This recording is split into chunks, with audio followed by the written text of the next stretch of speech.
ఆంధ్రప్రదేశ్ రాష్ట్ర ప్రభుత్వంలోని పెద్దల గురించి ఒక వార్త అయితే చక్కర్లు కొడతా ఉంది.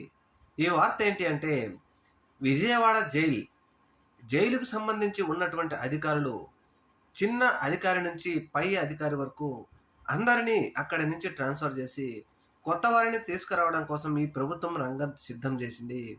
ఇక ప్రకటించడమే తరువాయి అని చెప్పేసి ఒక సంచలనమైన వార్త అయితే చక్కర్లు కొడతా ఉంది.